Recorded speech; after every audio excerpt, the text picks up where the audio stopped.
જય કોળી સમાજ, જય ઠાકોર સમાજ। જે કાલે દિવેશભાઈનો જન્મદિવસ ગયો અને એના જન્મદિવસને લઈને જે કાલે સમાજની અંદર જે ઉત્સાહ હતો, જે કાર્યક્રમો થયા, જે સોશિયલ મીડિયાની અંદર પોસ્ટ અને વિડીયા વાયરલ થયા, એ સમાજની એક લાગણી બતાડે છે કે સમાજ આખો કોળી અને ઠાકોર બંને ઈચ્છે છે કે દિવેશભાઈ સોલંકી 27માં ધારાસભ્ય પ્લસ મંત્રી થવા પડે।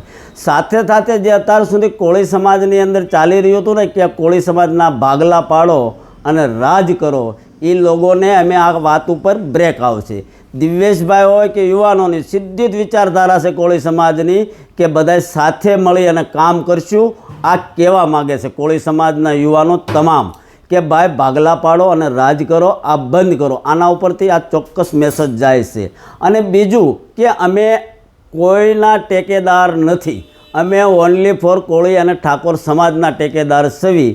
એટલે અમે કોળીની જે વાત હશે, જે કોળી માટે કામ કરતા હશે, જે શિક્ષણની વાત કરતા હશે, સમાજની વાત કરતા હશે, હંમેશા અમે એમની સાથે રહીશું। આમનાય ટેકેદાર નથી અને આમનાય ટેકેદાર નથી, એટલે ટેકેદારવાળો કોઈ શબ્દ રહ્યો નથી, ખાલી ઓનલી ફોર કોળી સમાજના અને ઠાકોર સમાજના અમે ટેકેદાર છીએ।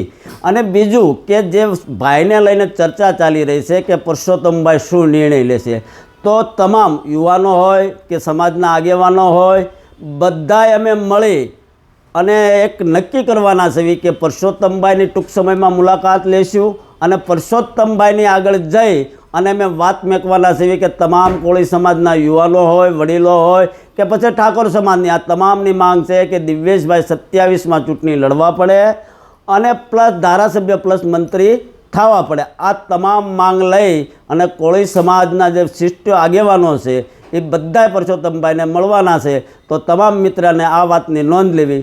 જય કોળી સમાજ।